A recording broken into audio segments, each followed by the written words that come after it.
درود و سلام اللہ پاک کی بارگاہ پہ پیش ہوتا رہا، جس مقصد کے لیے اس محفل کو منعقد کروایا الحمدللہ پائے تکمیل تک پہنچ گئی۔ علماء کرام، سنانہ خان رسول اللہ صلی اللہ علیہ وسلم، مقررین، نقابت خواں، یہ معصوم ننھے منھے بچے، ہماری مائیں بہنیں بیٹیاں، اس پنڈال میں موجود نوجوان بزرگ، صحت مند توانا اور کوئی بیمار بھی ہو سکتا ہے، بالخصوص ساؤنڈ سسٹم کو چلانے والے ہمارا صاحبزادہ وہ دیگر سب یہاں اکٹھے تشریف فرما ہیں۔ میں انتہائی ممنون و مشکور ہوں محترم جناب میاں عامر صاحب، جو اپنے علاقے کے چیئرمین بھی ہیں، نمبردار بھی ہیں، ان کے ساتھ آئے ہوئے رفقا، اور بالخصوص ایک خصوصی ادارے کے ہمارے جناب محسن صاحب بھی تشریف فرمائے ساتھ میں۔ سلسلہ چشتیہ، قادریہ، نقشبندیہ، مجددیہ، مختومیہ کہ میرے وارث، میرے صاحبزادہ سید وجاہت علی شاہ صاحب گیلانی بھی تشریف فرمائے میرے ساتھ۔ اور آج جس مقصد کے لیے ہم یہاں آئے ہیں، دوران محفل آخر میں جو جذب و کیفیت، جو مستی کا عالم داتا صاحب کے بھیجے ہوئے ایک شعر نے یہاں آپ کے سامنے پیش کیا، اور میں نے پوری نعت بھی نہ سنی، کیونکہ میرے مرشد فرماتے تھے بھرے میلے میں میلے کو چھوڑنا اچھا ہوتا ہے۔ میلہ سج گیا، محفل لگ گئی، اور اسی کیفیت میں جو دستار ہوتی ہے مشائخ کی، اہل طریقت کی، وہ صاحبزادہ محمد علی ہارونی برکاتہم قدسیہ کو بنائی گئی، تو آج اسی موضوع پہ بات ہوگی، توحید پر بات ہوگی، للہیت پر بات ہوگی، رب کی ربوبیت پہ بات ہوگی، انبیاء پہ بات ہوگی، خاتم النبیین پہ بات ہوتی ہوئی میں کوشش کروں گا سمندر کو کوزے میں بند کروں گا، کوشش کروں گا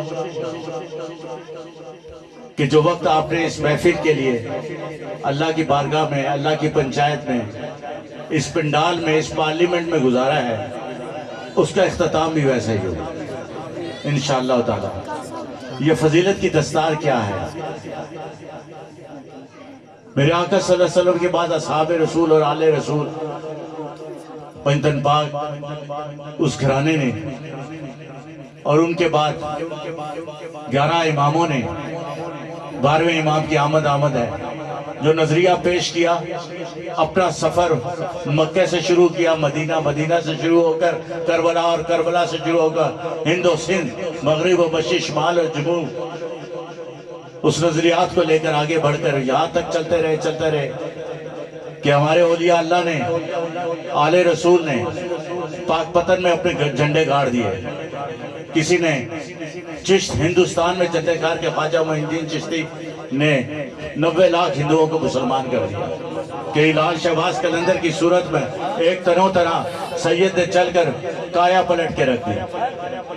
اسپین، اندلس، براکس، یمن، لبنان، بغداد، آل رسول کے ایک فرد سے نکلی ہوئی، امام زین العابدین سے نکلی ہوئی اس ایسی تحریک نے کہ پورے دنیا کی کایا پلٹ کے رکھ دی، کہ آج لاکھوں کروڑوں اللہ کے رسول کی آل و اصحاب سے پیار کرنے والے ہر خطے میں موجود ہیں۔ دنیا میں کم و پیش 200 ممالک سے آئی ہوئی پروازیں مکہ اور مدینے میں اللہم لبیک لا شریک اللہ لبیک کے فضاؤں سے بلند ہوتی ہے۔ ایک وہ سجدہ جو میرے آقا نے حرم پہ پیش کیا، کعبے کے سامنے پیش کیا، اس سجدے نے ایسا نکھار پیدا کیا کہ آج دنیا، آج کائنات کا چپا چپا وجود ہے انسانیت کے سجدوں سے بھرا ہوا ہے۔ وہ سجدہ کیا تھا میرے دوستوں؟ وہ سجدہ یوں تھا کہ میرے آقا نے جب کعبے کے سامنے اپنا سر سجدے میں اللہ کی وحدانیت اور توحید میں جھکایا، تو اس وقت کی کافرانہ استعماری طاقتوں نے، ان کے ایجنٹوں نے، اس میں سے ایک شخص نے آپ کے گلائے مبارک میں ایک رسہ ڈال دیا، اور وہ کھینچنے لگا۔ کفار کے حکم کو بلند کرتے رہے، ہنستے رہے، مذاق اڑاتے رہے، اور میرے آقا صلی اللہ علیہ وسلم تکلیف سے اس رسے کو پکڑتے یہاں تک کہ آپ کی کونیوں سے خون کی لکیریں نکلتی ہیں، آپ کے ٹخنے زخمی ہو جاتے، آپ کے پاؤں سے خون کی دھاریں نکلتی، اور وہ کعبے میں خون پھیلتا رہا۔ میرے رب کی ربوبیت، میرے رب کی محبت، میرے رب کی عظمت، آپ کی محبت اس عروج پر آ گئی کہ آسمان اور زمین کے سینے کو چیک کر کے آج پوری دنیا کو اس مقام پر جہاں پر میرے آقا سجدہ ریز تھے، لاکھوں کروڑوں فرزندان توحید، فرزندان اسلام، حضور کے امتی، حضور کی روحانی اولاد آج اس جگہ پر آ کے اس سجدوں کو دے کر اس وقت کو یاد دلاتی ہے جب اسلام کا طلوع اور عروج تھا۔ میرے ساتھیوں، اس خطے میں یہاں پر آنا، سادات کا آنا، یقیناً اس خطے میں یہاں کے قبرستانوں میں، یہاں کے گھروں میں، یہاں کی ماں بہنیوں بیٹیوں کے دلوں سے نکلنے والے درود و سلام، یہاں کے علماء مشائخ اور صداخانوں کی محبت ہے کہ جب آل رسول چل کر آپ کے گھر پر آئے ہیں۔ میرے دوستو، میرے ساتھیوں، میرے آقا فرماتے ہیں جس گھر میں میری آل قدم رکھ لے، جس پنڈال میں میری آل قدم رکھ لے، وہ پاک ہو جاتا ہے اور وہاں سے بیماریوں کو، پریشانیوں کو نکال کے کھینچ کے لے جاتا ہے۔ نعرے تکبیر، گاڑ لاکھ جنہ بولے اچھو کے بولے نعرے تکبیر، نعرے رسالت، حیدری۔ میرے بیٹے بیٹیوں، میں نے کہا تھا توحید سے بات شروع کروں گا، انبیاء سے لیتے ہوئے آج کے اس پنڈال تک لا کر انشاءاللہ 10 سے 15 دن میں دعا کی طرف ہم چلے جائیں گے۔ دیکھیں، قل هو اللہ احد، اللہ احد ہے، اللہ بے مثل و مثال ہے، اللہ یونیک ہے، اللہ کسی سے ملتا نہیں، وہ تو اللہ ہے۔ مجھے بتائیں کبو پیش اس وقت 15 سے 20 ارب لوگ دنیا میں موجود ہیں، 15 سے 20 ارب لوگوں میں کسی ایک کے دو جیسے انگوٹھے دکھا دے، ایک جیسا انگوٹھا۔ اتنی کائنات کے اندر موجود 15 ارب لوگوں میں انگوٹھا دوسرا نہیں، آنکھ کسی کی ایک جیسی نہیں، آواز کسی کی ایک جیسی نہیں، چال کسی کی ایک جیسی نہیں، کہانی افسانہ کسی کا ایک جیسا نہیں۔ 15 ارب افسانے اور کہانیاں روز بنتی ہیں، لاکھوں چلی جاتی ہیں، لاکھوں بنتی ہیں۔ اگر ایک انسان کو اللہ نے اتنا بے مثل و مثال بنایا ہے تو میرے رب، میرا کائنات کا رب کیسا ہوگا، وہ کتنا بے مثل و مثال ہوگا۔ میرے دوستو، ساتھیوں، خدا کو ہم نے تقین میں، یقینوں میں ابھی نہیں مانا، ہم نے ایمانوں میں مانا، ہم نے زبانوں میں مانا۔ جس دن آپ سب میں سے کوئی ایک بچہ جس کو یہ یقین ہو گیا کہ میرا رب موجود ہے تو دوستو خدا کا نظام کل کائنات میں قائم ہو کے رہے گا انشاءاللہ تعالی۔ آپ اس علاقے کو معمولی علاقہ نہ سمجھیں، لاہور سے بھلاہور کی ترتیب داتا علی اجویری، آپ کا مقام بہت بلند ہے۔ 940 سال تقریباً کم و بیش آپ کا لنگر بند نہیں ہوا۔ اگر دیکھیں خواجہ معین الدین چشتی نے جو آگ اپنے ہاتھوں سے لگائی تھی، آج تک لنگر چل رہا ہے۔ میرے امام پاک امام حسین کا لنگر کل کائنات میں چل رہا ہے۔ پوری دنیا کا لنگر ایک طرف، 9ویں 10ویں کا لنگر ایک طرف، پوری دنیا کا درود و سلام ایک طرف، اس پاکستان کے ایک دن کا درود و سلام ایک طرف۔ میرے ساتھیوں، میرے دوستوں، ہماری بیٹیاں، ہماری مائیں، ہماری بچیاں، وہ بھی تشریف فرمائیں۔ ذرا غور فرمائیں، وہ کون سا وقت تھا؟ بچیوں کو ذبح کر دیا جاتا تھا، پیدا ہو کے سینوں ان کو نیزوں کی انگلیوں سے گھونپ کر مار دیا جاتا تھا، تلواروں سے ٹکڑے ٹکڑے کر دیے جاتے تھے، آگ میں پھینک دیا جاتا تھا، اور وہ یہ سمجھتے تھے کہ بچی کا آنا اس گھر میں نحوست کا باعث ہے۔ ہر طرف کوئی پرسان حال نہ تھا۔ چند ایک شرفا کے گھر ایسے تھے جو بچوں کو چھپا کے پالتے تھے۔ اسی دور میں دہیا کلبی نامی ایک عرب کا بادشاہ، پہاڑوں پہ رہنے والا سردار، وہ روزانہ دیواروں سے ٹکڑے مارتا ہے، لہو لہان کر دیتا ہے خود کو، اور پھر تکلیف اور شدت سے بے ہوش ہو جاتا ہے۔ اس کی ماں روز دیکھتی ہے، اس کی بیوی روز دیکھتی ہے، اس کو روکنا چاہتے ہیں، وہ رکتا نہیں، بس جب بے ہوش ہوتا ہے تو وہی اس کا سکون کا وقت ہوتا ہے۔ تو ایک دن ماں محبت میں کہتی ہے، دھیا میں نے سنا ہے مکہ سے ایک ابو القاسم، ایک ہاشمی سردار آیا ہے، وہ جس کے لیے جو دعا کرتا ہے پوری ہو جاتی ہے۔ میاں صاحب ماں کو کہا ماں میں نے سنا ہے وہ تو بڑا جادوگر ہے، تو جو ان کے قریب جائے وہ ان کا جیسا ہو جاتا ہے۔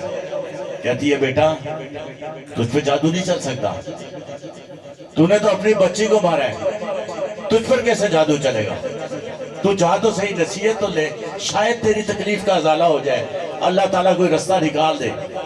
کہا اچھا ماں میں جاتا ہوں۔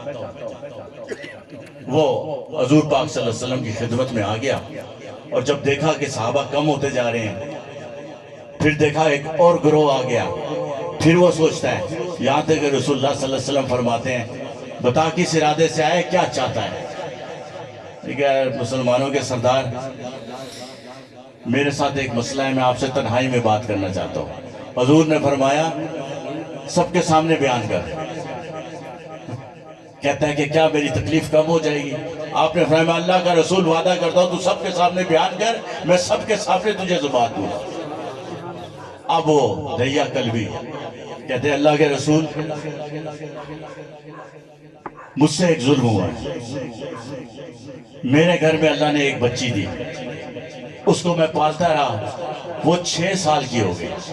جب وہ 6 سال کی ہو گئی تو میں اس سے پیار کرنے لگا، میں اپنی بیوی سے اپنی ماں سے پوچھتا تھا یہ بچی کون ہے؟ وہ کہتی تھی محلے والوں کی بچی ہے۔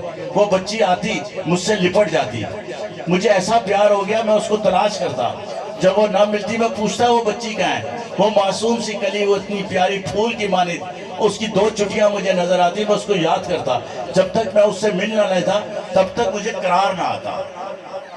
پھر جب میری محبت بہت بڑھ گئی تو ایک دن میری بیوی نے بتا دی ہے تیرا ہی خون ہے، تیری بیٹی ہے۔